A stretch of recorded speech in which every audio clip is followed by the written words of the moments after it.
2 கொரிந்தியரின் புஸ்தகம் 4ஆம் அதிகாரம் 13ஆம் வசனம்.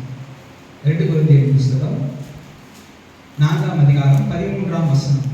அப்போஸ்தலனாகிய பவுல் கொரிந்தியருக்கு எழுதின 2ஆம் நிருபம் 4ஆம் அதிகாரம் 13ஆம் வசனத்தை நாம் வாசிக்கிறோம்.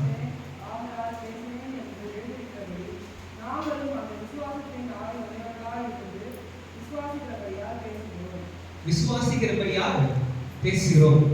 ஒரு முக்கியமான சத்தியத்திற்குள்ளாக நாம் கடந்து வந்திருக்கோம். அதாவது மீட்பை குறித்ததான சத்தியங்களை நாம் பார்த்து கொண்டு வருகிறோம். மீட்பு நம்முடைய வாழ்க்கையில எப்படிப்பட்ட நன்மைகளை பெற்றுக் கொடுக்கிறது, மீட்பு நம்முடைய வாழ்க்கையில எப்படிப்பட்ட ஆசீர்வாதங்களை கொடுக்கிறது, மீட்புனா என்ன அப்படின்றதை குறித்து நாம தொடர்ந்து தியானித்து கொண்டு வருகிறோம்.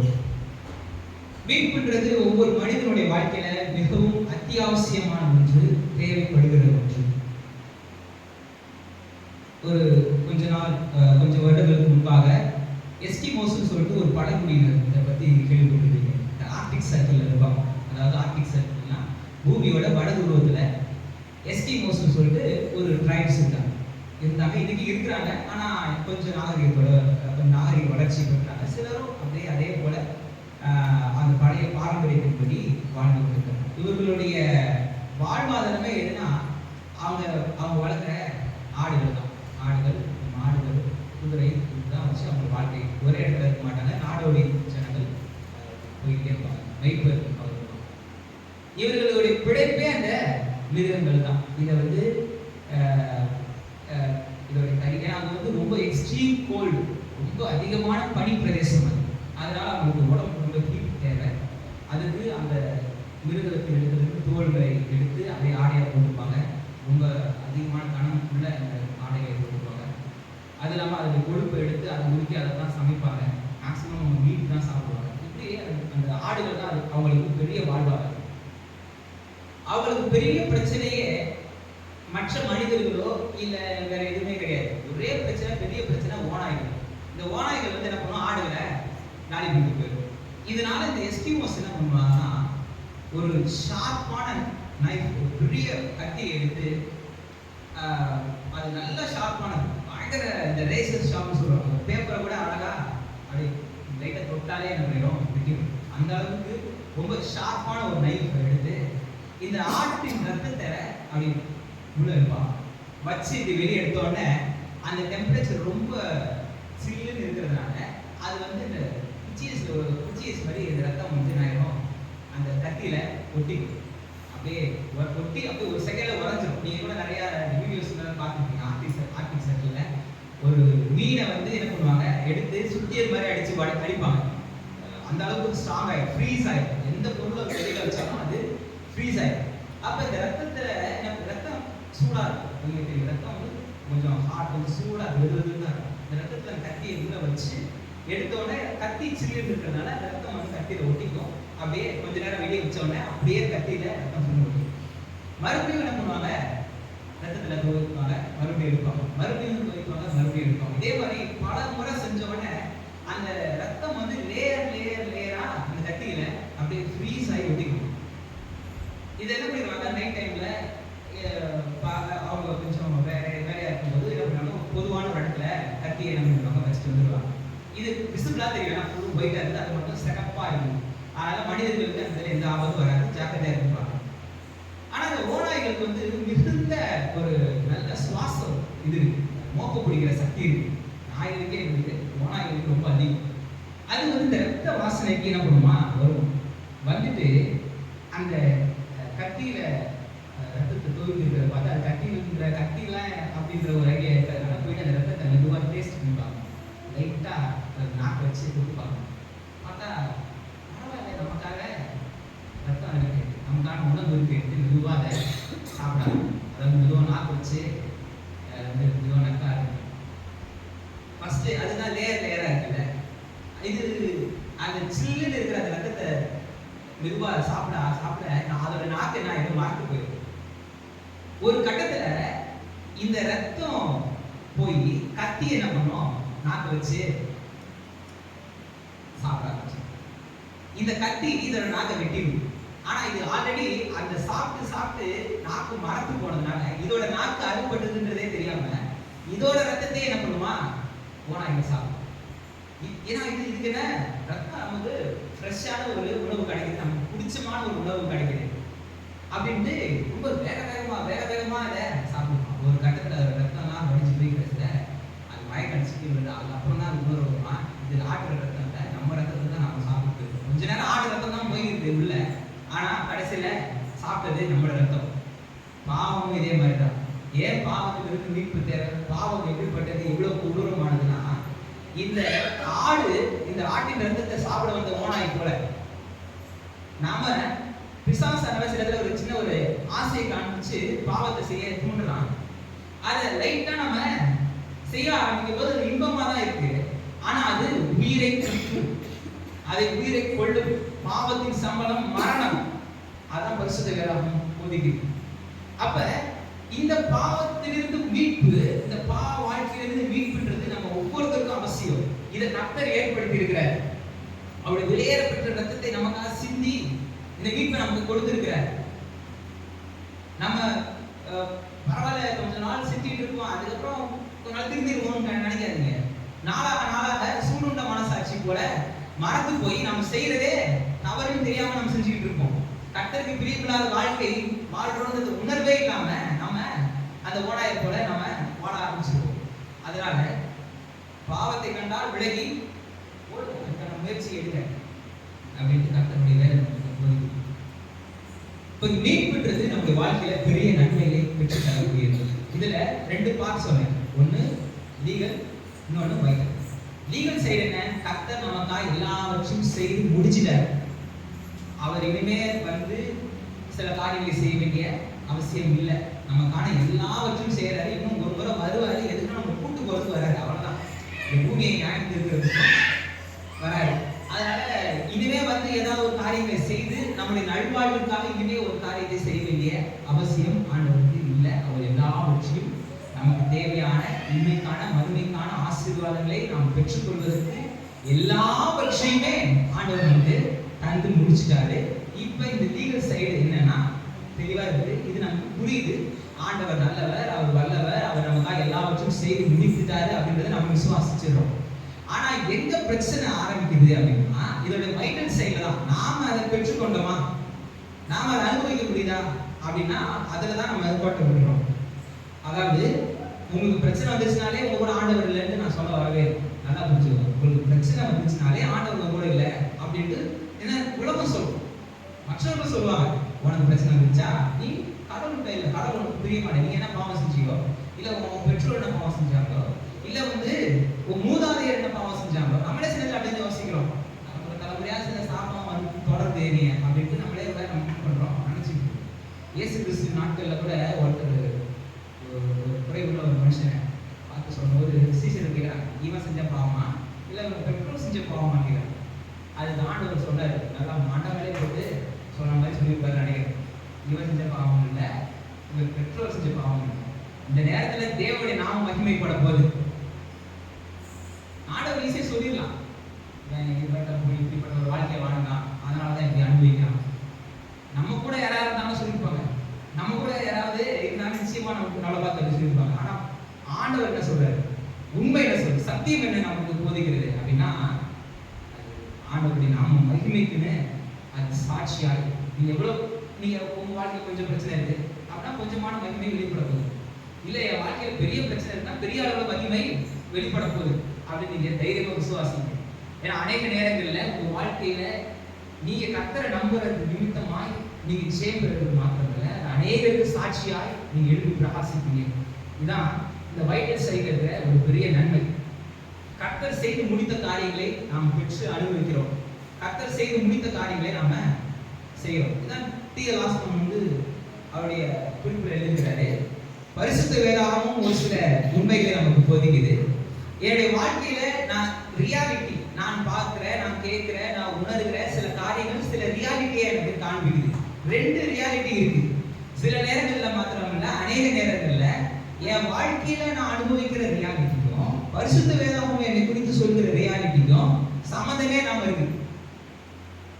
நீ உன்னை ஆசீர்வதிப்பே, நீ உன் பேரை பெருமைப்படுத்தவே, நீ ஆசீர்வாதமாக இருப்பாய், பரிசுத்த வேதாகமும் என்னை பற்றி சொல்லுது.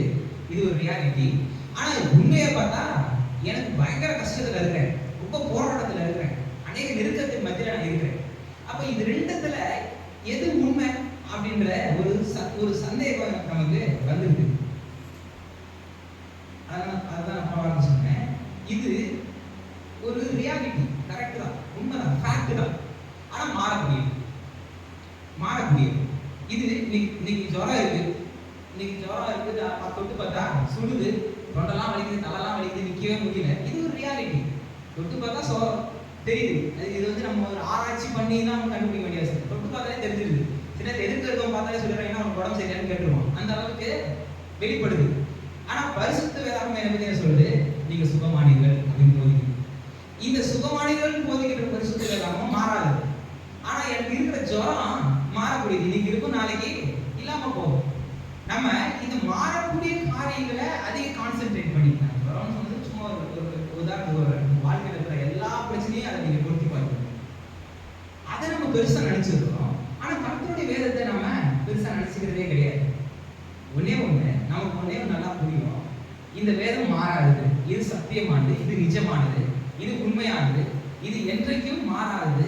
ஏன்னா தேவன் ஒரு வார்த்தையை சொன்னா அதை நிறைவேற்றாம விட மாட்டார். ஆதியில எந்த அளவுக்கு அவர் செய்யறாரு அப்படின்னா, மனுஷன் பாவம் செய்யும்போது அவன் சாகவே சாவான். அதாவது ஒரு பாவத்தின் சம்பளம் மரணம்ன்றத தேவன் ஆதியிலே நியமிச்சிட்டாரு, அவர் வாயினால சொல்லிட்டாரு. இப்ப அதை நிறைவேற்றணும். ஆனா அதை நிறைவேற்றுறதுக்காக தன்னுடைய குமாரனை என்ன பண்றாரு? ஒப்பு கொடுக்குறாரு. இது சொல்ற ஒரு கதை. ஒரு சமீபத்துல ஒரு இங்கிலீஷ்ல நிறைய புக்ல படிச்சேன். ஒரு ராஜா என்ன பண்றாரு?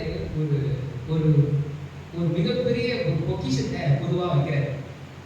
ஒரு காலத்துல ராஜா வந்து ஒரு பெரிய பொக்கிஷம், ஒரு விலை மதிப்பு பெற்ற ஒரு பொருளை எல்லாரும் பார்க்கணும், எல்லாரும் அதனுடைய இதை பார்க்கணும் அப்படின்ட்டு வைக்கிறாரு. கூட சொல்லிட்டாரு, என்ன சொல்லிட்டாரு? இதை எவனாச்சும் தொட்டான் அப்படின்னா 40 சவுக்கடி, 40 சவுக்கடிகள் வந்து சத்துருவான். அந்த அளவுக்கு அடி விடும். 40 அடியில கண்டிப்பா 40 அடி விடும். 40 அடி அடிச்சு அவனை கொல்ற வரைக்கும் இந்த சவுக்கு அடி அடிச்சு இந்த தவறு செய்தவனுக்கு நிச்சயமா தண்டனை இருக்கு அப்படின்றத ராஜா சொல்லி நாடெங்கும் தேசமேக்கும் கட்டளை எழுதி அனுப்பிச்சிட்டாரு. யாருமே அதை திருடக்கூடாது, திருட முயற்சி செய்யக்கூடாது, யாருமே அதை தொடக்கூடாது. ஆனா இது வந்து பொதுவானது, எல்லாரும் தான்.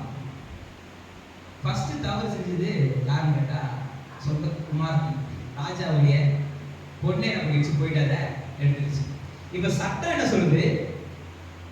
தண்டனை கொடுக்கும். ஆனா செஞ்சது யாரு? ராஜாவோட குமாரன். இப்ப ராஜா நீதி உள்ளவர், அவர் நியாயம் உள்ளவர், நிச்சயமா தண்டனை நிறைவேற்றி ஆகணும். ஆனா இன்னொரு பக்கம் சொந்த பொண்ணு, ரொம்ப நேசிக்கிற ஒரு ஆள், ஊரு ஃபுல்லும் பார்க்க சவுக்குல அடிச்சு ஒரே அடியில் அது என்ன பண்ணிடும்? செத்தே போயிடும். 40 நாள் தேவையில்லை, ஒரு அடி அடிச்சா போயிடும், அதை முடிஞ்சிச்சு. இப்ப தண்டனை நிறைவேற்றி ஆகணும். ஏன்னா ராஜாவுடைய பிரகடனம், தண்டனை நிறைவேற்றி ஆகணும். அந்த பொண்ணை பிடிச்சாச்சு, ஊர் பார்க்க கட்டியாச்சு.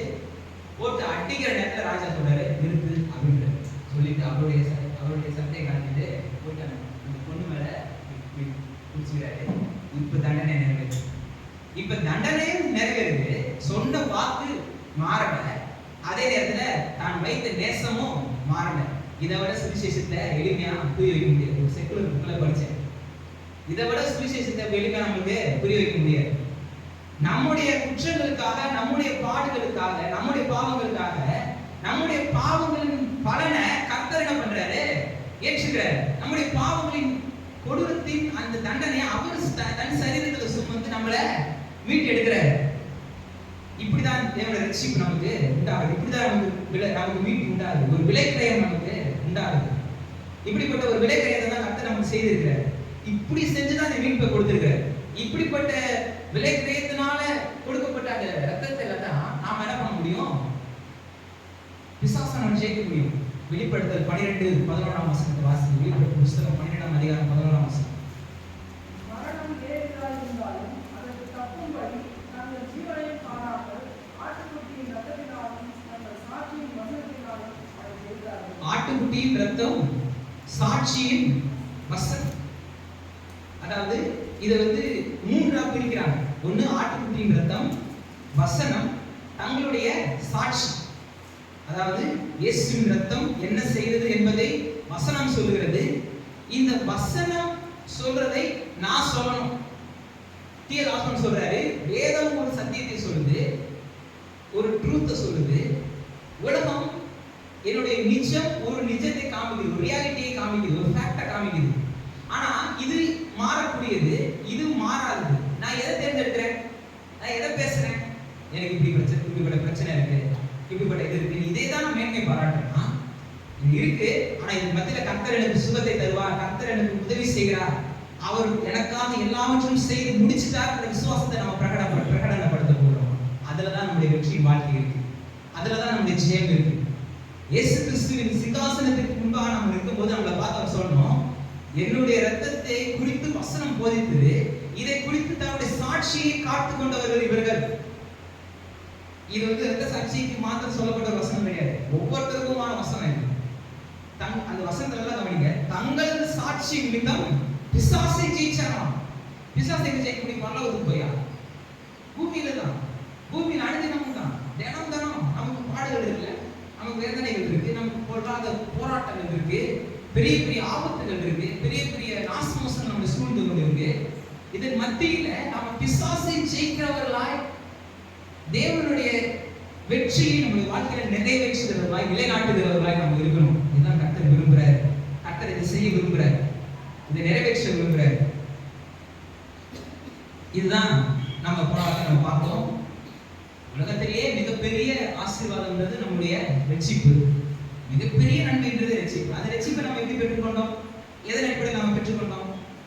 இருதயத்தில் விசுவாசிக்கிறோம், நாவினால அறிக்கை செஞ்சோம், ரட்சிக்கப்பட்டோம். இயேசு கிறிஸ்துவை ஏற்றுக்கொண்டோம். இந்த ரட்சிப்பின் அனுபவத்தை நம்ம எப்படி பெற்றுக்கொண்டோம்? இருதயத்தில் விசுவாசிக்கிறோம், நாவினால அறிக்கை செய்தோம். ரோமர்கள் நிருபம் 10ஆம் அதிகாரம் 9-10 வசனங்கள் அப்படியே போதிக்குது. இருதயத்தில் விசுவாசிச்சு நாவினால அறிக்கை செய்தா ரட்சிக்கப்பட்டோம். இப்ப இதே பேட்டர்னை, இதே ஃபார்முலாவை, இதே விஷயத்தை நம்மளோட வாழ்க்கையில எல்லாவற்றையும் நீங்க பொருத்தி பார்த்துக்கோங்க. நீங்க பெற்றுக்கொள்ள வேண்டிய எல்லா ஆசீர்வாதங்களும் இதை பொருத்தி பார்த்துக்கோங்க. இருதயத்தில் விசுவாசிங்க, நாவினால அறிவிச்சுங்க. நான் விசுவாசிக்கிறேங்க, ஆனா சொல்லலாம் முடியாது. இது அறிக்கை சொல்லணும்னா இது ஏதோ ஒரு பாசிட்டிவ் கன்ஃபெஷன். இப்ப நிறைய மோட்டிவேஷனல் ஸ்பீக்கர்ஸ் இருக்காங்க, நிறைய நம்ம ஊக்குவிக்கிற மாதிரி பேசுறாங்க, நிறைய விஷயங்கள் நமக்கு உற்சாகம் தரக்கூடியதா இருக்கு. அது மாதிரி கிடையாது. நீ அப்படியே நினைச்சுக்கிட்டு, நீ அப்படியே ஒரு சிந்தனையாயிரு, அது உனக்கு மாறும். நீ என்னதை நினைக்கிறியோ அதுதான் உனக்கு நடக்கும். ஒன்றும் நடக்கிற மாதிரி தெரியல, எல்லாத்தையும் பண்ணி பார்த்தாச்சு, ஒன்றும் சரிப்பட்டு வரலன்னு நிறைய பேர் புலம்புறாங்க. அப்போதைக்கு கேட்கறதுக்கு நல்லா இருக்கும், ஆனால் ரியாலிட்டிக்கு பாருங்க, அப்போதைக்கு கேட்கும் பொழுது நல்லா ஒரு காமெடியாக பேசி நல்லா இது பண்ணும்போது அது அந்த நேரத்தில் கொஞ்சம் அந்த அந்த கவலைகளை விட்டு நம்ம என்ன பண்ணுறோம், மறக்கணும். ஆனால் கொஞ்சம் நேரத்தில் என்ன ஆயிடுது, ரியாலிட்டி வந்துடும், அந்த வலி வேதனைக்குள்ளாக நம்ம பயணிக்கிறோம். இங்கே பாசிட்டிவ் கன்வர்ஷன் கிடையாது, இது சத்தியத்தை, ட்ரூத் கன்வர்ஷன். சத்தியத்தை எடுத்து பிரகடனப்படுத்துறோம். என்னுடைய சூழ்நிலை ஒரு விதமா இருக்கு, இருந்தாலும் அதை நான் பார்க்க மாட்டேன். நான் நன்மையா பேசிக்கிட்டு இருக்கேன், ஏதோ ஒரு பாசிட்டிவான திங்கிங்கை நான் வளர்த்துக்கிறேன். இது வேதம் அப்படி போதிக்கல. வேதம் சொல்றது சத்தியத்தை எடுத்து பேசுங்க, உங்களுக்கான ரியாலிட்டியை எடுத்து பேசுங்க, உங்களுக்கான நிச்சயத்தை எடுத்து பேசுங்க, உங்களுக்கு கர்த்தர் என்ன ஆசீர்வாதத்தை வச்சிருக்கிறாரோ அதை பேசுங்க. கர்த்தரால் நான் சுகத்தை பெற்றேன், கர்த்தருடைய பிரச்சனைகளை தீர்க்கிறார், அவரே பரிகாரியான கர்த்தர், என்னை பலப்படுத்துகிற கிறிஸ்துவினாலே எல்லாம் செய்ய எனக்கு பலன் உண்டு, என்னுடைய வாழ்க்கையில நன்மையும் கிருபையும் என்னை தொடரும், நான் நீடித்த நாட்களாய் கர்த்தருடைய வீட்டுல நீடித்த நாட்களாய் நிலைத்திருப்பேன். தைரியமா நீங்க சொல்லுங்க. இருதயத்தில் விசுவாசிக்கணும், வாயினால எதை விசுவாசிக்கிறோமோ அதுதான் அறிக்கை செய்யும். அதனால நம்ம பாடல் பாடும்போது கூட ஏனதானன்ற பாடலாம் பாட கிடையாது, ஏன் கைவிட்டு ஏன் அப்படின்னு அழுது குழம்புற பாடலாம் கிடையாது. எல்லாம் விசுவாச அறிக்கை தான், எல்லாம் நம்முடைய விசுவாசத்தை அறிக்கை செய்கிற பிரகடனம் தான். என்னுடைய வாழ்க்கையில கர்த்தர் என்ன செய்ய வல்லவராக இருக்கிறார், அவருடைய பரிசுத்த ரத்தம் எனக்கு என்ன செய்கிறதா இருக்குது, சத்தியத்தை அறிக்கை செய்கிறதா நம்ம பாடல்களா நம்ம பாடுறோம். இதுக்கு அதுக்கு அவ்வளோ முயற்சி எடுக்கிறோம், அதுக்கு அவ்வளோ காரியங்கள் டைம் ஸ்பெண்ட் பண்ணி அதை நம்ம ஒரு அரேஞ்ச் பண்ணி எல்லாம் பண்றோம் அப்படின்னா அது ஒரு பெரிய சத்தியம், ஒரு பெரிய நிஜத்தை நம்ம பிரகடனம் செய்யறோம். ஆமா நான் இதான் விசுவாசிக்கிறேன், என்னோட சூழ்நிலை ஒரு ரியாலிட்டியை சொல்லுது, அது ஃபேக்ட் தான், அது மாறக்கூடியது. ஆனா கர்த்தருடைய வார்த்தை மாறாதது, அதை நான் விசுவாசிக்கிறேன், அதை பின்தொடர்றேன், அதுதான் நான் என்னுடைய வாழ்க்கையில நடக்கும் நான் நம்புறேன், இப்படிதான் என்னுடைய வாழ்க்கை மாறும் அப்படின்றதுல நம்ம உறுதியா இருக்கணும். என்னை அதான் போல் 4ஆம் அதிகாரம் பிலிப்பியர் 4:12 சொல்றாரு, என்னை பலப்படுத்துகிற கிறிஸ்துவினாலே நிச்சயமாய் உண்டு அப்படின்னு. அப்ப கர்த்தருடைய மீட்பு நமக்கு அநேக ஆசீர்வாதங்களை ரட்சிப்பு நமக்கு தருகிறது. வாசிக்கலாம் 1 கொரிந்தியர் புத்தகம் 1ஆம் அதிகாரம் 30-31 வசனங்களை வாசிக்கலாம். ரொம்ப முக்கியமான வசனம். 1 கொரிந்தியர் 1ஆம் அதிகாரம் 30-31. ஆண்டவரே, நீங்கள் அவராலே கிறிஸ்து இயேசுவின் பற்றி நீங்கள் எழுதியிருக்கிறபடி மேன்மை பாராட்டுகிறவர் கர்த்தரை குறித்தே மேன்மை பாராட்டத்தக்கதாக அவரே தேவனால் நமக்கு ஞானமும் நீதியும் பரிசுத்தமும் மீட்புமானார். அவர் நமக்கு மீட்பானார் அப்படின்றது நமக்கு புரியுது. ஆனா கூட வந்த மூணை விட்டுறோம். அவரே நமக்கு நீதி. அவர்தான் நமக்கு நீதி. நீதினா என்ன? Right standing before God. தேவனுக்கு முன்பாக சரியாக நிற்கும் நிலை. எந்த விதமான குற்ற உணர்வு, தாழ்வு மனப்பான்மை, ஆக்கினை தீர்வின் உணர்வு இல்லாமல் தேவனுக்கு முன்பாக நிற்கும் நிலை. இப்ப நான் போய் தேவனுக்கு முன்பாக நிற்கிறேன் அப்படின்னா தேவன் என்னை காணும் பொழுது தன் குமாரனை காண்கிறார். நான் கிறிஸ்துவை வெளிப்படுத்துகிறேன். எல்லா சூழ்நிலையும் கிறிஸ்துவை நான் வெளிப்படுத்துகிறேன். கிறிஸ்துவை நான் தரித்துக் கொண்டிருக்கிறேன். எபேசியர் வாசிக்கிறோம், கிறிஸ்துவை தரித்துக் கொண்டிருங்கள். ட்ரெஸ் மாதிரி ஃபுல்லா நம்ம கவர் பண்ணிக்கிறோம். இப்போ உள்ள நான் இருக்கிறேன். ஆனா எனக்கு பார்க்கறவங்க கிறிஸ்துவை பார்க்கணும். இப்படி பார்க்கும்போது தேவன் அப்படி பார்ப்பாரு. கவர் பண்ணிக்கிறோம். இப்போ கிறிஸ்துவை நம்ம வெளிப்படுத்துறோம். இப்ப கிறிஸ்து எனக்கு நீதியா இருக்கிறாரு. அது மாத்திரம் இல்ல, கிறிஸ்து தான் எனக்கு ஞானமா இருக்கிறார். ஞானம்னா என்ன? எல்லா பிரச்சனைகளுக்கும் தீர்வை கண்டறியும் ஆற்றல். ஞானம்ன்றதுக்கு சரியான விளக்கம் என்னன்னா, எல்லா விதமான பிரச்சனைகளுக்கும் தீர்வை கண்டறியும் ஆற்றல் தான் ஞானம். யார் நம்முடைய ஞானம்? கிறிஸ்து தான் நம்முடைய ஞானம். உங்க வாழ்க்கையில வர எல்லா பிரச்சனைகளுக்கும், எல்லா சூழ்நிலைகளுக்கும், எல்லா போராட்டத்துக்கும் தீர்வை கிறிஸ்து உங்களுக்கு தருகிறவரா இருக்கிறார். ஆண்டவர் உங்களுக்கு தருகிறவரா இருக்கிறார். நீங்க ஒரு நினைக்கிறாங்க, இப்போதைக்கு ஒண்ணுமே இல்லைன்னா என் வாழ்க்கை ஸ்மூதா தான் போயிட்டு இருக்கு அப்படின்னு நினைக்கிறேன். ஆனாலும் பிரச்சனை வரும்போது யோசிச்சு பாருங்க, அவர் உங்களுக்கு உதவி செய்யறாங்க. இல்லைங்க, நான் ஒரு பெரிய பிரச்சனை இருக்கிறேன், நீங்க நினைக்கிறத விட பெரிய பிரச்சனை நான் சிக்கி இருக்கிறேன்னு நீங்க சொல்லலாம்.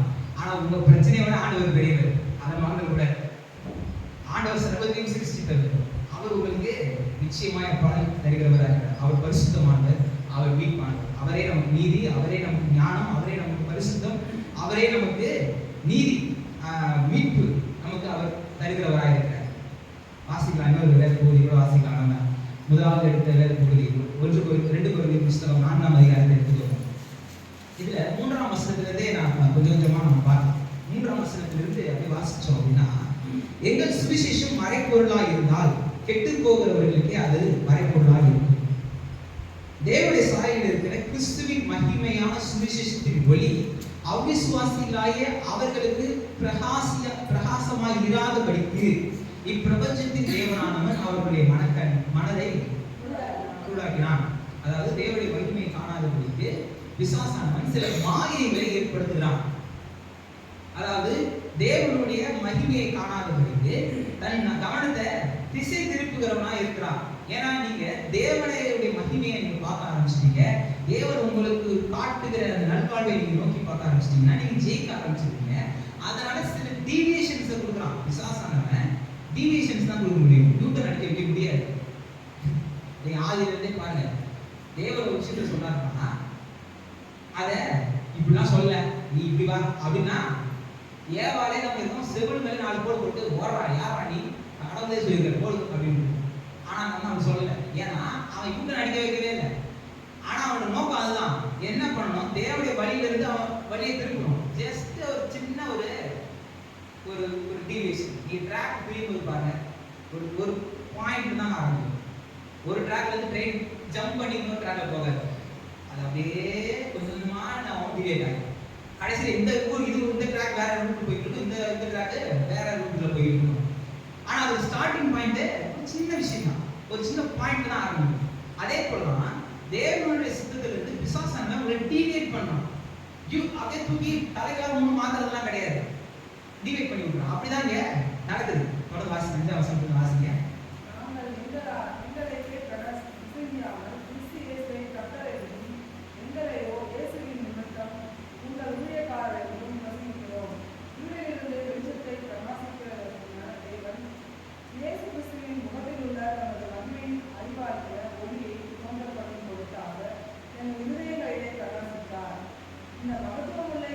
இந்த வசனம் ரொம்ப முக்கியமான இந்த மகத்துவமுள்ள வல்லமை எங்களால் உண்டாயிராமல் தேவனால் உண்டாயிருக்கிறது என்று விளக்கும்படி இந்த பொக்கிஷத்தை மண்பாண்டங்களில் பெற்றிருக்கிறோம். இந்த பொக்கிஷத்தை மண்பாண்டங்களில் பெற்றிருக்கிறோம். எந்த பொக்கிஷம்? தேவனுடைய மகிமைன்ற பொக்கிஷத்தை சரீரமாகி இந்த மண்பாண்டத்துல பெற்றிருக்கிறோம். நீங்க அதை நோட்டே பண்ணி வச்சுக்கோங்க. இங்க பொக்கிஷம்னா தேவ மகிமை, மண்பாண்டம்ன்றது நம்முடைய சரீரம். இந்த மகிமையை நம்முடைய அதாவது மண்பாண்டமாகி நம்முடைய சரீரத்தில் பெற்றுக்கொண்டிருக்கிறோம். நேரம் இல்லை, நீங்க வீட்டை போய் 18ஆம் வசனம் வரைக்கும் வாசிங்க. இந்த நீங்க 3 இருந்து 18 வரைக்கும் வாசிங்க. அதாவது இடையில 13ஆம் வசனத்துல இப்படி போட்டிருக்கு, விசுவாசத்தை நாங்கள் பேசினேன் என்று எழுதியிருக்கிறபடி நாங்களும் அந்த விசுவாசத்தை நாங்கள் உணர்வுகளாய் இருந்து விசுவாசிக்கிறபடியினாலே பேசுகிறோம். அதாவது பழைய ஏற்பாட்டின் காலகட்டத்துல கர்த்தருடைய மகிமையை எங்க பார்க்கலாம் அப்படின்னு பாத்தீங்கன்னா ஆசரிப்பு கூடாரத்துல பார்க்கலாம். ஆசரிப்பு கூடாரத்திலையும் மகா பரிசுத்த ஸ்தலத்துல பார்க்கலாம். மகா பரிசுத்த ஸ்தலத்திலையும் உடன்படிக்கை பெட்டியில பார்க்கலாம். ஏன் உடன்படிக்கை பெட்டியில பார்க்கலாம் அப்படின்னா அங்கதான் தேவனுடைய வார்த்தையாகிய 10 கற்பனைகள் அங்க உள்ள இருக்கு. அதனால அந்த மகிமை அந்த உடன்படிக்கை பெட்டியில அந்த மகா பரிசுத்த ஸ்தலத்துல அந்த ஆசரிப்பு கூடாரத்துல இருக்கு. எப்ப இந்த கூடாரத்தை பேர்த்து உடன்படிக்கை பெட்டியை தூக்குறாங்களோ கர்த்தருடைய மகிமையும் கூட போகுது. அவங்க போன இடத்துலலாம் ஜெயம் பெறுறாங்க. மோசே மரித்து யோசுவாவின் காலத்துல பார்த்தா யோர்தான் நதி பிரவாகித்து ஓடுகிற மரண நதி ஓடிட்டு இருக்கு. உடன்படிக்கை பெட்டி வச்சுக்கிறவங்க போய் கால் வச்சோன்னே அது ரிட்டர்ன் அடிச்சுட்டு ஓடுது. பெரிய அற்புதம் நடக்குது. இவங்க போறாங்க. இப்ப வசனம் என்ன போதிக்குது? அந்த மகிமையை நீங்க பெற்றிருக்கீங்க. இன்னொரு வசனம் வாசிங்க. 2 கொரிந்தியர் புத்தகம் 3ஆம் அதிகாரம் 18ஆம் வசனம் 7ஆம் வசனத்திலிருந்து 18ஆம் வசனம் வரைக்கும் வாசிக்கணும். இருந்தாலும் நேரம் இல்லை, நீங்க வீட்டை போய் இதெல்லாம் வாசிங்க, நோட் பண்ணி வச்சுட்டு வீட்டை போய் வாசிங்க. 2 கொரிந்தியர் 3ஆம் அதிகாரம் 18ஆம் வசனம் வரைக்கும் வாசிங்க. அது மட்டும் வாசிங்க. நாம் எல்லாரும் திறந்த முகமாய் கர்த்தருடைய மகிமையை கண்ணாடியிலே கண்டது போல கண்டு ஆவியாய் இருக்கிற கர்த்தரால் அந்த சாயலாளத்தாலே மகிமையிலே மகிமையடைந்து மறுரூபப்படுகிறோம். நாம பரிசுத்த வேதாகமத்தை பார்க்கும் பொழுது நம்முடைய மகிமையை பார்க்கிறோமா? அதாவது இப்படி ஒரு கண்ணாடியில நம்ம முகத்தை பார்க்கறது போல, கண்ணாடியில நீங்க போய் இருந்த உடனே உங்க மூஞ்சி தான் வரும். வேற யாரும் மூஞ்சியோ வராது கிடையாது. வேற யாரும் தெரிய போறது கிடையாது. இல்ல யாரோ நம்ம ஒரு மனதில் வச்சிருப்போம்ல அந்த மாதிரியான ஒரு கேரக்டர் நிக்க போறது கிடையாது. கண்ணாடியில பார்த்த பழைய காலத்துல பாத்தீங்கன்னா அன்னைக்கு ஒரு பார்த்து சிரிச்சுட்டு இருந்தேன். முத வாய்க்கு வீடியோ கால் பண்ணது அந்த காலத்துல வந்த லெட்டர் தான். அந்த பழைய கடிதங்கள்லாம் வாசிக்கிறது சினிமாவில் காமிக்கும் போது லெட்டரை பிரிச்சோடனே முகம் தெரியும். அது முத வீடியோ கால்ன்றது கான்செப்ட்ன்றது ரொம்ப பழசு. 1950 60 வந்துருச்சு. நம்ம அதனுடைய அப்பயே அந்த ஐடியா வந்ததுதான் இன்னைக்கு ரியாலிட்டியில கொண்டு வந்துருக்கோம். டக்குன்னு லெட்டரை பார்த்து டக்குன்னு அது கேரக்டர் மூஞ்சி வந்துடும். அப்ப அவங்க யோசிச்சிருக்கான், ஏதோ லெட்டர் திறந்தோடனே மூஞ்சி வருது அப்பயே யோசிச்சிருக்கான். அதுதான் இன்னைக்கு நம்ம செஞ்சு இன்னைக்கு அது ஒரு விஷயமே இல்லை. அதுவே ஃபோன் பண்ணி திடீர்னு பார்த்தா என்ன ஒரு வித்தியாசமான ஒரு கால் வருதுன்னு பார்த்தா வீடியோ கால் வந்து யாரோட ஒரு குழந்தைய கூட என்ன பண்ணிடுது இப்போ பண்ணிடுது. அப்ப இது மாதிரி ஒரு கண்ணாடியில நம்ம பார்க்கிறோம் அப்படின்னா நம்ம முடிச்சுதான் என்ன பண்ணுது தெரியுது. நீங்க என்ன வசனம் போயிருக்குது? நீங்க பரிசுத்த வேதாகமத்தை பார்த்தீங்கன்னா உங்களுடைய ஆவி மனிதன் தெரிகிறான், அவன் கரெக்டா இருக்கான். இப்ப கண்ணாடியை போய் பார்த்தோன்னே மாண்டையில வேலை முடியுது, இல்லை மாண்டையில முடி விழுந்துருக்கு, என்ன பண்றோம், ஏதாவது இது பண்ணிட்டு இருக்கோம், சரி பண்ணிக்கிறோம். அப்ப ஒரு மாம்சிய கண்ணாடியை பார்க்கும்போது மாம்சம் தெரியுது. இது ஆவிக்குரிய கண்ணாடின்னு வசனம் சொல்லுது. இந்த கண்ணாடியை பார்த்தோம்னா நம்ம தெரியும். எங்க தெரியும்? உள்ள இருக்கிற ஆவி மனிதன் தெரியும். இது எவ்வளவு மோசமா இருக்குது, எங்கெங்கெல்லாம் சரி செய்ய வேண்டியது இருக்குன்னு தெரியும். இந்த கண்ணாடி இன்னொரு இது என்னன்னா, நீ இப்படிப்பட்டதா இருக்கிற, நீ இப்படியா இருக்கணும்னு வேற காமிக்குது. நம்ம கண்ணாடி அப்படி காமிக்காது. மாம்சிக கண்ணாடி நம்ம இருக்கிற ரியாலிட்டி காமிக்குது. நாமளே என்ன பண்ணிக்கலாம், சரி செஞ்சுக்கிறோம். ஆனா இந்த கண்ணாடி எப்படி காமிக்குதா? அந்த வசனத்தை நல்லா வாசிங்க. உங்களுடைய இருக்கிற ரியாலிட்டி காமிச்சிருது, ஆனா நீ எப்படி இருக்கணும்னு வேற காமிக்குது. பக்கத்துலேயே ஒப்பிட்டு காமிக்குது. இது ரொம்ப ஈஸி. பக்கத்துலேயே சைட் பை சைடு இருக்குது. இதெல்லாம் என் வாழ்க்கையில் சரி செய்யணும், சரி செஞ்சுக்கிறேன், இதெல்லாம் செய்யணும் அப்படின்ட்டு நீங்களே என்ன பண்ண முடியும், சரி செய்ய முடியும். அதுதான் இந்த வசனத்தை மறுபடியும் வாசிங்க. நாம் அனைவரும் நாம் எல்லாரும் யாரோ ஒருத்தர் கிடையாது. 10 வருஷம் விசுவாசி கிடையாது, 25 வருஷம் சர்ச்சுக்கு போனால் கிடையாது. எல்லாரும், அது ரொம்ப முக்கியம். நாம் எல்லாரும் அதுக்கு முதல்ல பைபிளை தரணும். இங்க எடுத்துட்டு போறது வீட்டில் வச்சு அடுத்த வாரம் தூசி தட்டிட்டு வரக்கூடாது. திறந்த முகமாயினா ஓப்பன்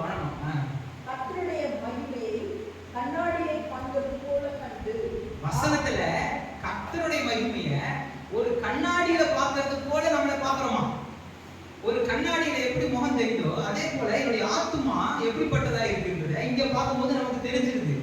இப்ப வாசிங்க. ஆவியாய் இருக்கிற கர்த்தரால் அந்த சாயலாகத்தானே மகிமையின் மேல் மகிமை இப்போ ஒரு சாயல் இங்க தெரியுது. இந்த சாயலை பார்த்து என்னுடைய சாயல் இந்த சாயலை ஒப்பிட்டு பார்த்து கர்த்தர் இப்படிலாம் இருக்கு சொல்றாரு. ஆனா நான் இப்படிலாம் இருக்கிறேன். இப்ப இதை நான் சரி செய்யறேன். சரி செஞ்சு மகிமையின் மேல் மகிமை அடைந்து மறுக்கப்படுகிறோம். ஸ்ட்ரெயிட்டா அப்போ அது கிடையாது.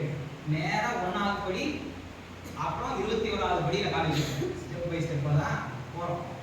கொஞ்சம் கொஞ்சமா தான் போறோம். அதே போலதான் படியில் ஏறி போற மாதிரி மறுரூபம் அடைகிறது டார்கெட். ஆனா மகிமையின் மேல் மகிமையின் மேல் மகிமையின் மேல் மகிமையின் மேல் மகிமை அடைஞ்சுதான். அப்ப கிறிஸ்தவ வாழ்க்கைன்றதே தொடர்ந்து நீங்க மெருகேறக்கூடிய வாழ்க்கை. ஒரு 10 நிமிஷம் ஒரு 1/2 மணி நேரம் 1 மணி நேரம் போய் உட்காந்துருங்க. ஏதோ மனசு கொஞ்சம் ரிலாக்ஸா இருக்கு. ஒரு 4 பாட்டு பாடுறாங்க கேட்டு வரேன். ஏதோ நான் 10 நிமிஷம் 1 மணி நேரம் பேசுறேன் அப்படி போய் கேட்டு வருவோம். அப்படி கிடையாது. நீங்க ஒவ்வொரு முறையும் வரும்போது ஒரு கேரக்டர் என்ஹான்ஸ்மெண்ட் ஆகிட்டே இருக்கணும். மெருகேறிக்கிட்டே இருக்கணும்.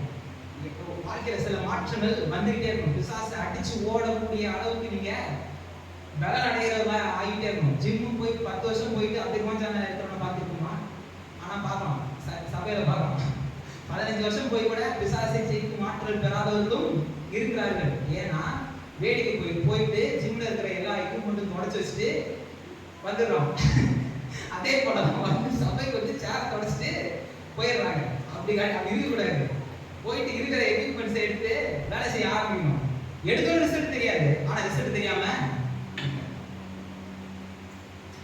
ஒண்ணுமே மாறல, அப்படியேதான் போறேன், அதே பிரச்சனை தான் வீட்டுல உட்காந்துக்கிட்டு இருக்குது, முக்காடு போட்டு உட்காந்துருக்கு அப்படின்ட்டு நினைக்க கூடாது. ஒரு நாள் நிச்சயமாக மாறும். அந்த நம்பிக்கை உங்களை வீண் போக செய்யாது, உங்களை மாற்ற விடாது. அப்ப கர்த்தருடைய மகிமை அன்னைக்கு பழைய ஏற்பாடு காலகட்டத்துல உடன்படிக்கை பெட்டியில இருந்துச்சு. அதே போலதான் இன்றைக்கு உங்களுக்குள்ள இருக்கு. எப்பனா தேவனுடைய வார்த்தையை நீங்க பெற்றுக்கொள்ளும் போது, உங்க தலைப்பு என்ன? தேவனுடைய வார்த்தையினால் நிறைந்த மனிதன். அப்போ ஒரு மனுஷன் தேவனுடைய வார்த்தையினால் நிறைந்து வாழும்பொழுது அவன் தேவனுடைய மகிமையை தன் சரீரத்திலே பெற்றவனாய் வாழலாம். நீங்க போய் பழைய ஏற்பாடு காலகட்டத்துல நடந்த சம்பவங்களை வாசிங்க. இந்த உடன்படிக்கை பெட்டி போன இடங்கள்லாம் என்னென்ன அற்புதங்கள் நடந்துச்சு, எப்படிப்பட்ட ஆசீர்வாதங்கள் நடந்துச்சு, எதிரிகள் தொட்டா அவங்களுடைய வாழ்க்கை எப்படிலாம் நரகமா மாறிச்சு, இதெல்லாம் நீங்க பாருங்க. உங்களுடைய வாழ்க்கை அப்படி இருக்கணும் அப்படின்னா உங்களுக்குள்ள என்ன இருக்கணும்? தேவனுடைய வார்த்தை இருக்கு. தேவனுடைய வார்த்தை உங்களுக்குள்ள இருக்க இருக்க இருக்க நீங்க பெரிய ஒரு மாற்றத்தை நீங்க காண்பீங்க. எழுதியிருக்கிறபடி இந்த 13ஆம் வசனம் சொல்றாங்க. எழுதியிருக்கிறபடி எங்க எழுதியிருக்கு? சங்கீதத்தின் புத்தகம் 116ஆம் சங்கீதம் 10ஆம் வசனத்துல அப்படியே எழுதியிருக்கு. நீங்க வீட்டுல கூட வந்து வாசிச்சு பாருங்க. அதுதான் அந்த வசனத்தை கோட் பண்றதுதான் கோட் பண்ணி எழுதியிருக்காரு. எழுதியிருக்கிறபடி விசுவாசித்தேன் ஆகையால் பேசினேன். அதாவது வாசிங்க. விசுவாசத்தின் ஆகையால் பேசினேன் எழுதியிருக்கிறபடி நாங்களும் அந்த விசுவாசத்தின் ஆவியை உடையவர்களாக இருந்து. விசுவாசத்தின் ஆவிக்கும் அவிசுவாசத்தின் ஆவிக்கும் வித்தியாசம் இருக்கு. அவிசுவாசத்தின் ஆவி இருக்கிற பிரச்சனையும் பிரம்மாண்டத்தை பார்க்கும். ஆனா விசுவாசத்தின் ஆவி அந்த பிரம்மாண்டத்துல இருக்கிற ஆப்பர்ச்சுனிட்டிஸ், அங்க இருக்கிற அந்த டார்கெட்ல இருக்கிற ஈஸியான விஷயங்களை பார்க்கும், நன்மையான விஷயங்களை பார்க்கும். இப்போ ஒரு பெரிய பிரச்சனை வருது.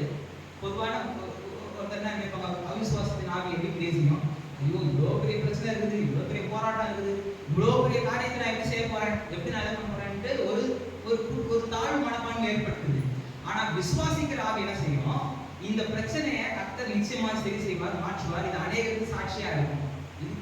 இந்த அளவுக்கு பிரம்மாண்டமான பிரச்சனை இருக்குன்னா கர்த்தருடைய மகிமை இந்த அளவுக்கு பிரம்மாண்டமா செயல்பட போகுது அப்படின்ற தெளிவு வேணும். சமஸ்த இஸ்ரவேலையும் மிக உயரமான யாருன்னா சவுல் தான் பயங்கரமா உயரமான சவுல் ராஜா, முதல் ராஜா அவர் தான்.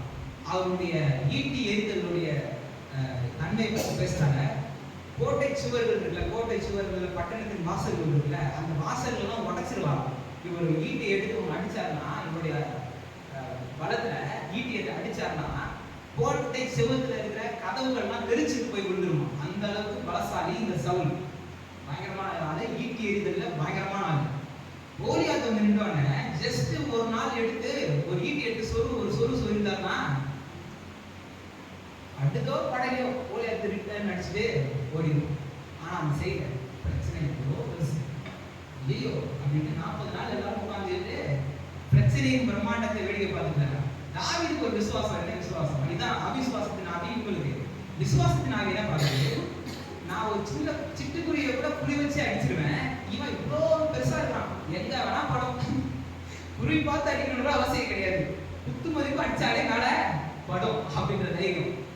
அந்த விசுவாசம் இதான் ஃபர்ஸ்ட் ஸ்டார்டிங் ஸ்டேஜ். ஆனா புளி பார்த்தா அடிச்சிருக்கிறாரு, நேரம் நெத்தி போட்டுல போய் அடிக்கிறாலும் புளி பார்த்தா அடிச்சாரு. ஆனாலும் ஃபர்ஸ்ட் என்னது ஒரு பெரிய ஒரு நம்பிக்கை ஏற்படுது. எப்படிப்பட்ட எவ்வளவு பெருசா இருந்தா பிரச்சனையே இல்லை. நீங்க யோசுவாவும் காலேஜ் எடுத்துக்கோங்க. மோசேயை கண்டு சொல்லிட்டாரு, இந்த தேசத்தை ஒன்று கொடுத்துட்டேன், போய் பார்த்துட்டு வாங்குறாரு. 12 பேரை வேவுக்காக அனுப்புறாரு. போய் பார்த்துட்டு சொல்றாங்க, ஐயோ அவங்க ஆட்சிதர்களா இருக்கிறாங்க, ரொம்ப பெருசா இருக்கிறாங்க, அங்க இருக்கிற திராட்சை கொலையை 2 பேர் தூக்கிட்டு போறாங்க, அவ்வளோ பெருசா இருக்குது, அவங்க ஜெயன்ஸா இருக்கிறாங்க, ரொம்ப ஆட்சிதர்களா அவங்க இருக்கிறாங்க, நம்மளால அவங்க மேற்கொள்ள முடியாது. ஆனா நீ கர்த்தர் என்ன சொல்லியிருக்கிறாரு, நான் தேசத்தை ஒன்று கொடுத்துட்டேன், நீ போய் அந்த தேசம் எவ்வளவு பெஸ்டான தேசம் போய் பார்த்துருவா. இதுதான் கர்த்தர் சொன்னது. அது உனக்கு தான்ப்பா, அது எவ்வளோ நன்மையா இருக்கு பாரு, எவ்வளோ விஷயங்கள் இருக்கு பாரு, எவ்வளோ சூப்பரா இருக்கு பாரு அப்படின்ட்டு கர்த்தர் என்ன பண்றாரு, தரிசனத்தை காமிக்கிறாரு. நீ போய் பார்த்துட்டு வந்து. போயிட்டு வந்தவங்க 10 பேர் என்ன சொல்றான், இது முடியவே முடியாது, சாத்தியமே படாதுப்பா. 2 பேர் என்ன சொல்றான், நாம அவனை ஜெயிக்கணும். ஏன்? ரொம்ப பெருசா இருக்கிறான், கத்தி எங்க போட்டாலும் அகலமா இருக்கிறான். சொல்லுவாங்க ஊர் பக்கத்துல டேரக்ட் சொல்லுவாங்க, அகலமா இருக்கிறான், எந்த பக்கம் கத்தி விட்டாலும் இறங்கி விடுவாங்க. அது போல இவங்க எல்லாம் பெருசு பெருசா இருக்காங்க, எந்த பக்கம் அடிச்சாலும் மேல படம். நம்மளதான் அவங்க எப்படி பார்த்து அடிக்கணும், நாம அவங்க எப்படி வேணா அடிக்கலான்ற தைரியத்துல என்ன சொல்றாங்க, இதை நாம மேற்கொண்டு கர்த்தர் இதை கொடுத்துட்டா நம்ம ஜெயித்துடலாம், எளிதாய் அவங்க வாசிப்பாங்க அந்த வசனங்களை, எளிதாய் மேற்கொள்ளலாம் அப்படின்றாங்க. அந்த விசுவாசம் எங்க ஆரம்பிக்குது? இதான் ஆவி, விசுவாசத்தின் ஆவி இப்படிதான் பேசும். விசுவாசத்தின் ஆவி இப்படிதான் பேசும். உங்க பிரச்சனையின் பிரம்மாண்டத்தை பேசிட்டு இருக்க நீங்க. அதனாலதான் பாத்தீங்கன்னா சில கர்த்தர் ஒரு 10 வருஷம் கழிச்சு உங்களுக்கு வரக்கூடிய ஆசீர்வாதங்களை உங்களுக்கு சிலது காமிக்கிறதே கிடையாது. ஏன்னா பார்த்துட்டு நம்ம என்ன பண்ணுவோம், இவ்வளோ பெருசா இதெல்லாம் எனக்கு தகுதியா இருக்குமா அப்படின்னு நம்மளே அவிசுவாசமா பேசி பேசி நமக்கு வர நன்மையை கெடுத்து கட்டுவோம். யோவான் ஸ்நானகனுடைய தகப்பன் பார்த்தீங்கன்னா சகரியா தீர்க்கதரிசி வாய் அரசர் கர்த்தர். ஏன்னு கேட்டீங்கன்னா எடுத்தோட தப்பா அவிசுவாசம் நாளும் குழந்தையே இல்லை, கர்த்தர் கொடுப்பாரா, எனக்கு எலிசபெத்து வயசாகி போச்சு, எனக்கு ஆகி போச்சு அப்படின்னு ஏதோ பேச ஆரம்பிச்சுட்டாங்க. தேவனுடைய தூதன் நல்லா சப்பாத்தி மாவு பசிச்சு வாயில் அடைச்சிட்டு போயிட்டாரு. குழந்தை பறக்கிற வரைக்கும் வாயை திறக்கல. திருவுருக்கு காமிச்சானா விசுவாசிங்க, அதை நீங்க தரிசனத்தை பார்க்கறத காணாததை நீங்க தைரியமா நீங்க அறிக்கை செய்யுங்க. தொடர்ந்து வாசிக்கலாம். நீதிமொழிகள் புஸ்தகம் 3ஆம் அதிகாரம் 1ஆம் வசனத்திலிருந்து 3ஆம் வசனம்.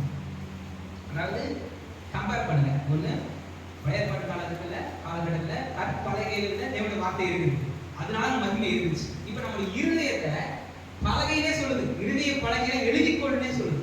அப்படியே வசனம் சொல்லுது, 3ஆம் வசனம். நீதிமொழிகள் 3ஆம் அதிகாரம் 1லிருந்து 3.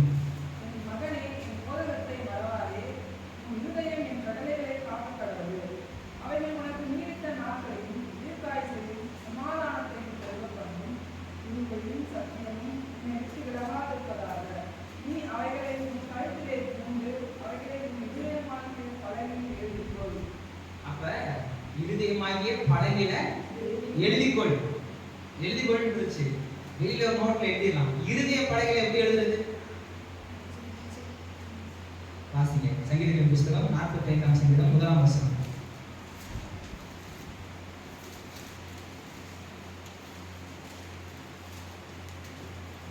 சங்கீதம் 45:1.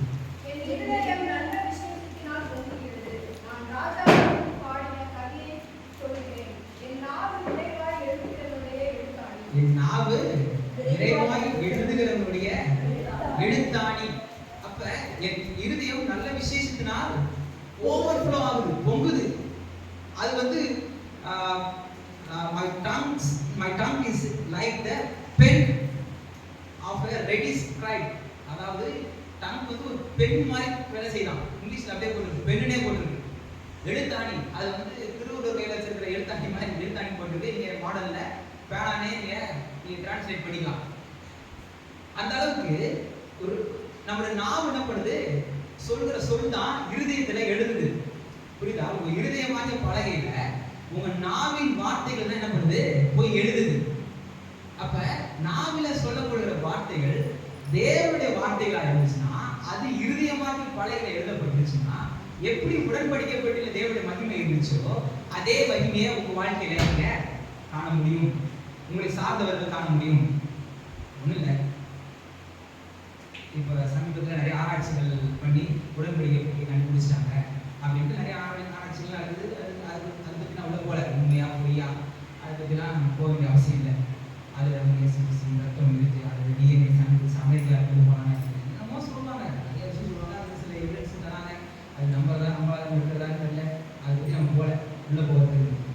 ஆனா அந்த உடன்படிக்கை பெட்டியை மட்டும் கத்தரியா மறைச்சு வச்சுக்கிறாரு அப்படின்னா, அது மட்டும் இருந்துச்சு நேரா போயிட்டு அதை கும்பிட ஆரம்பிச்சிருவாங்க மாதிரி. இப்ப நான் கூட மகிமை வந்து இந்த இடத்துல இருக்குன்னு சொன்னீங்கன்னா நீங்க என்ன பண்ணுவீங்க, இன்ட்ரெஸ்டா கேட்பீங்க. இந்த இடத்துல இஸ்ரேல் தேசத்துல ஆராய்ச்சியாளர்கள் இதை செஞ்சு கண்டுபிடிச்சு இப்படிப்பட்ட ஒரு காரியத்தை கண்டுபிடிச்சிட்டாங்க, தேவனுடைய மகிமை இருக்கு அப்படின்னா கேட்கறதுக்கு சூப்பரா இருக்கும், அது ஒரு இன்ட்ரெஸ்டிங்கா இருக்கும். இல்ல தேவனுடைய மகிமை பெற நாம் செய்ய வேண்டிய 12 காரியங்கள் அப்படின்னு ஒரு 12 பாயிண்ட்ஸ் எடுத்து பேசினா அதுவும் கேட்கறதுக்கு நம்ம பிரசங்கம் பாரு, சூப்பர் பிரசங்கம், நான் பிரசங்கம் இன்னைக்கு அப்படின்ட்டு தோணும். ஆனா இதெல்லாம் உண்மை கிடையாது. பிரசங்கம் சொல்லுது இது இன்ட்ரெஸ்டிங்கா பேசுறதுக்காகவோ, இல்ல உங்களை என்கரேஜ் பண்ணி பேசுறதுக்காகவோ, இல்ல உங்களை ஒரு ஒரு இதுல வைக்கிறதுக்காகவோ பிரசங்கம் பண்ண இருக்கிற ரியாலிட்டியை சொல்றதுதான் பிரசங்கம். வசனம் சொல்லுது தேவனுடைய மகிமை உங்களுக்குள்ள இருக்கு, நீங்க தான் என்ன பண்ண போறீங்க, என்ன பண்றது கிடையாது, அதை பார்க்கறதே கிடையாது, உங்களுடைய பலன் உங்களுக்கு தெரிகிறது கிடையாது. நீங்க வேதத்தை திறந்துட்டீங்கன்னா, எதுக்கு பிசாசான உங்க வேதத்தை திறக்க விடுறதே கிடையாது அப்படின்னா, நீங்க வேதத்தை திறந்துட்டீங்கன்னா நீங்க கண்ணாடியில மூஞ்சி தெரிகிற மாதிரி உங்க மூஞ்சி தெரிஞ்சிடும். ஆஹா, நம்ம எப்படி இருக்க வேண்டிய ஆளு, எப்படி இருக்கிறோம், எதெல்லாம் சரி செய்யணும்னு சரி செய்ய ஆரம்பிச்சிருவீங்க. சரி செஞ்சீங்கன்னா பிசாசை ஜெயிக்க ஆரம்பிச்சிருவீங்க. இதனாலதான் வேதத்தை திறக்க விடுறதுக்கு பிசாசானவன் விடுறதே கிடையாது. அதுக்கு நம்ம ஒத்து போயிட்டு வேதத்தை திறக்கிறதே கிடையாது. நான் வசனத்தை வாசிக்கிறேன், வசனத்தை வாசிக்க வாழ்க்கை பெருகேறும். ஏன்னா நம்ம தேவனை பற்றி சொல்லும்போது இல்லாதவைகளை இருக்கிறவைகளை போல அழைக்கிற தேவன். ரோமத்தில் நிருபம் 4ஆம் அதிகாரம் 17ஆம் வசனம் அப்படியே சொல்லுது. இதே இந்த 2 Corinthians 4ஆம் அதிகாரத்துல கூட 17-18 கடைசி பகுதி நான் சொல்றது 3ஆம் வசனத்திலிருந்து 18ஆம் வசனம் வரைக்கும் வாசிங்க. அது 17-18 சொல்லிட்டு, மேலும் காணப்படுகிறவைகள்ல காணப்படாதவைகளை நோக்கி இருக்கிற நமக்கு அதிசீக்கிரத்தில் நீங்கும் லேசான நம்முடைய உபத்திரவம் மிகவும் அதிகமான நித்திய கன மகிமை உண்டாக்குகிறது. அதாவது அதிசீக்கிரத்தில் நீங்கும் லேசான உபத்திரவம், உங்கள் வாழ்க்கையில் இருக்கிற எல்லா பிரச்சனையும் நீங்க இவ்வளவு பொருத்திக்கோங்க, இது நீங்கிரும். நீங்க சொல்ற வாழ்க்கை பிரச்சனை போகும், போகாம இருக்கு. ரெண்டு ஆப்ஷன் இருக்கு. இது மாறாம இருக்கலாம், இது உங்களை மேற்கொள்ளணும் இல்ல மேற்கொள்ளாம இருக்கலாம் அப்படின்னு உங்களுக்குள்ளே தெரியும். ஆனா தேவனுடைய வார்த்தை மாறாதது. அது லேசான உபத்திரவம் அதிசீக்கிரத்தில் நீங்கிரும்னே போட்டிருக்கு. அப்ப இது இந்த ஒரு ரியாலிட்டி காமிக்குது, உங்க வாழ்க்கையில ஒரு ரியாலிட்டி காமிக்குது. நீங்க எந்த ரியாலிட்டி எடுக்க போறீங்க? அதிசீக்கிரத்தில் நீங்கும் இந்த லேசான உபத்திரவம் அப்படின்ற இந்த ரியாலிட்டி இங்க எடுக்கணும். இது லேசான உபத்திரவம், இது வந்து நீங்கும், இது மாறும். ஆனா இந்த உபத்திரவம் என்ன பண்ணுது? அதிகமான நித்திய கன மகிமையை உண்டாக்குகிறது. தேவனுக்கு முன்பாக அனுப்பிக்கும் பொழுது கர்த்தர் சொல்றாரு, ஆட்டுக்குட்டியின் ரத்தத்தினாலே தன் பிசாசை ஜெயித்தவர்கள் அப்படின்னு நம்மளை குறித்து சாட்சி சொல்றதுக்கு இந்த உபத்திரவம் பயன்படுது. இந்த நீங்க படுகிற உபத்திரவம், நீங்க படுகிற பாடுகள், இதை நீங்க ஜெயிக்கிறது தேவனுக்கு முன்பாக நீங்க சாட்சியாய் நிற்க உங்களுக்கு உதவுது. ஏனெனில் காணப்படுகிறவைகள் அனித்தியமானவைகள், காணப்படாதவைகளோ விசுவாசமானது நம்பப்படுகிறவர்கள் உறுதி, காணப்படாதவைகள் நிச்சயம். அதனாலே நம்முடைய முன்னோர்கள் நற்சாட்சி பெற்றார்கள். நமக்கு நம்முடைய நல்வாழ்வு காண வேண்டிய இப்போதைக்கு இல்லாம இருக்கலாம், நீங்க பார்க்காம இருக்கலாம். ஆனா கேள்விப்படுறீங்க, எனக்கு கர்த்தர் இப்படி நல்வாழ்வை வச்சிருக்கிறாரு அப்படின்னு இருதயத்தில் விசுவாசிக்கிறீங்க. ஆனா இருதயத்தில் விசுவாசிக்கிறது உங்கள் கண்ணில் நீங்க உங்க ரியாலிட்டியில நீங்க இப்போதைக்கு இருக்கணும்ன்ற அவசியம் கிடையாது. இன்னொன்னு அவர் பார்த்துட்டீங்க, அவர் இருக்குன்னா விசுவாசிக்க வேண்டிய அவசியமே இல்லை. நாளைக்கு நான் இங்க இருப்பேன், நான் நம்புறேன் அப்படின்னு சொல்லலாம். இருக்குன்னு நான் நம்புறேன் அப்படின்னு சொல்ல முடியும். இன்னைக்கு நான் பிரசங்கம் பண்ணுவேன் அப்படின்ட்டு நம்புறேன் நான் சொல்ல முடியும். இன்னைக்கு ரியாலிட்டி நடந்துகிட்டு இருக்கு. இன்னைக்கு நான் விசுவாசிக்க வேண்டிய அவசியம் இல்லை. ஏன்னா நான் செஞ்சுட்டு இருக்கேன். நேற்று நான் ஒரு பெரிய ஊர்ல இருக்கேன், ஒரு தூரமா ஒரு ஊர்ல இருக்கேன், நிச்சயமா நாளைக்கு அங்கே போயிடுவேன் அப்படின்ட்டு நாளைக்கு போயிட்டு அப்படிதான் ஒரு 2-3 வாரத்துக்கு முன்னாடி எப்படிதான் ஒரே நைட்ல 7 கிலோமீட்டர் வண்டி ஓட்டு வந்து அது பிரசங்கம் பண்ணிட்டேன். நைட்டை ஓட்டு வந்து அப்ப அன்னைக்கு அங்க வந்துட்டு நாளைக்கு காலையில போயிட்டு நான் பிரசங்கம் பண்ணுவேன்ட்டு விசுவாசிக்கிறேன்னு சொல்லலாம். வந்து உட்காந்துக்கிட்டு விசுவாசின்னு சொல்ல முடியுமா? சொல்லவே முடியாது, சொல்ல வேண்டிய அவசியம் கிடையாது. ஏன்னா ரியாலிட்டிக்குள்ள வந்தாச்சு. அப்ப உங்களுக்கான சுகம், உங்களுக்கான பலன், உங்களுக்கான நல்வாழ்வு உங்களுக்காக வைக்கப்பட்டிருக்கிறது. அது இப்போதைக்கு நீங்க காணாம இருக்கலாம், நீங்க அது உங்களுக்கு பார்க்காம இருக்கலாம், அது உங்களுக்கு உணராம இருக்கலாம். ஆனா நீங்க விசுவாசிங்க, நிச்சயமாய் நடக்கும். அதான் விசுவாசம். தேவன் உலகத்தை எப்படி உண்டாக்குறாரு? 4ஆம் அதிகாரம் 17ஆம் வசனம் சொல்லுது, நம்முடைய தேவன் இல்லாதவைகளை இருக்கிறவைகளை போல அழைத்த தேவனா. வெளிச்சம் உண்டாக கடவுது அப்படின்னு நம்ம சொல்லும் பொழுது இந்த பிக் பேங் அறிவியலாளர்கள் கண்டுபிடிச்சிருக்காங்க. ஒரு பெரிய வெளிச்சம், ஒரு ஆற்றல் உண்டாயிருச்சு, தேவனோட அந்த ஒரு பெரிய வல்லமை இருந்துச்சு அப்படின்ட்டு சொல்றாங்கல்ல. அதுக்கான சோர்ஸ் தேவனோட வார்த்தையில் இருக்கிற அந்த சோர்ஸ் தான். அது இந்த பிரபஞ்சத்தை உண்டாக்கிட்டு இருக்கு. இன்ன வரைக்கும் யூனிவர்ஸ் வந்து எக்ஸ்பாண்ட் ஆகிட்டே இருக்கு. இன்ன வரைக்கும் புது புது நட்சத்திரங்கள், புது புது கேலக்சிஸ் என்னாகிட்டு இருக்கு, உருவாகிட்டு இருக்கு, புது புது காரியங்கள் உருவாக்கிட்டு இருக்கு. அப்படி இவ்வளவு பிரமாண்டமும் ஒரு ஸ்டார்டிங் பாயிண்ட் வருது. எதையோ ஒன்றத்தை வச்சுக்கிட்டு அதெல்லாம் அந்த சோர்ஸ் எல்லாம் வச்சுக்கிட்டு அதெல்லாம் ரீக்ரியேட் பண்ணி கர்த்தர் இதெல்லாம் உண்டாக்கல. எதுவுமே இல்லாத இருக்கும் பொழுதுதான் கர்த்தர் இல்லாதவைகளை இருக்கிறவைகளை போல அழைச்சாதான் வெளிச்சம் உண்டாக்குறாங்க. அது இன்ன வரைக்கும் என்ன பண்ணுது? உங்க வாழ்க்கையில அந்த தேவனின் பிள்ளைகளாகிய நீங்கள் என்னென்ன இவன் லிஸ்ட் போடுங்க. என்னென்ன லிஸ்ட் பெருசா போகும். 80 பக்கம் போட்டு 120, 192 பக்கம் போட்டு கூட வாங்கி இதெல்லாம் இல்லைன்னு லிஸ்ட் போடுங்க. ஆனா அவைகளை கர்த்தர் உங்களுக்காக நிறைவேற்ற வல்லவராக இருக்கிறார். இல்லதான், ஆனா இருக்குது. நம்பி விசுவாசத்தை நீங்க ஜெபம் பண்ணுங்க. ஆண்டவரே, என்னுடைய வாழ்க்கையில இந்த ஆசீர்வாதத்தை கொடுத்ததற்காக ஸ்தோத்திரம் சொல்லி பாருங்க. கர்த்தர் தருவார். கர்த்தர் நிச்சயமாய் செய்வார். உங்க தலையில கை வச்சு நீங்களே ஜெபம் பண்ணுங்க. ஆண்டவரே, என்னுடைய வாழ்க்கையில இப்படிப்பட்ட பிரச்சனை இருக்கு. கரெக்ட் தான், ரியாலிட்டி அது சொல்லுது. ஆனா நான் இருக்கிறவைகளை போல அழைக்கிற தேவனுடைய பிள்ளை, என்னுடைய வாழ்க்கையில எல்லாம் மாறி போகும். எனக்கு ஒரு தெய்வீக மகிமை உண்டாகும். நான் எனக்கு குறித்த காரியங்களை கர்த்தர் எனக்கு நிறைவேற்றி கொடுத்திருந்து நீங்க விசுவாசிச்சு அறிக்கை செய்யுங்க. அது நிச்சயமாக இருக்கும். எந்த ரியாலிட்டியை நீங்க பின்பற்ற போறீங்க? எந்த ரியாலிட்டியை நீங்க ஃபாலோ பண்ண போறீங்க? யோவானின் சுவிசேஷம் 20ஆம் அதிகாரத்துல சொல்றாரு, காணாமல் விசுவாசிக்கிறவன் பாக்கியம். இயேசு கிறிஸ்து சொல்றாரு, கண்டு விசுவாசிக்கிற, இதனால கைவிட்டு இருக்கிற ரியாலிட்டியை வச்சு சொல்லி விசுவாசிக்கிறேன். ஆனா காணாமல் விசுவாசிக்கிறான் பாரு, அவன் தான் பாக்கியவான். கண்டதுனால விசுவாசிக்கிறேன். ஆமா, நான் விசுவாசிக்கிறேன் ஆண்டவரே, நான் பார்த்துட்டேன். ஆனா ஒரு கூட்டச்சாலம் அவனை பார்த்து சொல்றாரு, அவங்க என்னை பார்த்ததே கிடையாது, ஆனா என்னை விசுவாசிக்கிறேன். அதே போலதான் உங்க வாழ்க்கையில் இருக்கிற நன்மையை பாருங்க, தரிசனத்தை பாருங்க. அதனுடைய பிரம்மாண்டத்தை பார்த்து நீங்க பயந்துடாதீங்க, அவிசுவாசமா பேசாதீங்க. என் வாழ்க்கையில என்ன இப்படி ஆகிட்டு அவிசுவாசமான காரியங்களை பேசாதீங்க. பக்கத்து வீட்டுல போயிட்டு புலம்பாதீங்க. பக்கத்து வீட்டுக்கு போய் பேசினா கூட தேவனுடைய வார்த்தை பேசுங்க. என்ன இதுக்கே நம்மளுடைய விசுவாசத்தை குலைப்பதற்கென்றே சில கேரக்டர்ஸ் வரும். வந்து நான் இப்படி இருக்கிறேன் அப்படின்ட்டு பேச ஆரம்பிக்கும். இப்படி அது இதுன்ட்டு அதை வாட்டி பேச ஆரம்பிக்கும். நீங்க எடுத்து ஆமா இருக்குதுதான், ஆனா கர்த்தர் ஏதாச்சும் மாற்றுவார், என் வாழ்க்கை நன்மை உண்டாகும், என் வாழ்க்கை இதெல்லாம் மாறும், நான் நன்மையை பெற்றுக்கொள்வேன், என்னுடைய பிரச்சனைகள் எல்லாம் மாறி போகும். என்னோட கேரக்டரை பார்த்து மறுபடியும் பேசுங்க. அது ஓடிடும். நம்மளுடைய அவிசுவாசத்தை கொடுக்கிற எல்லா ஆவிகளும் ஓடிடும்.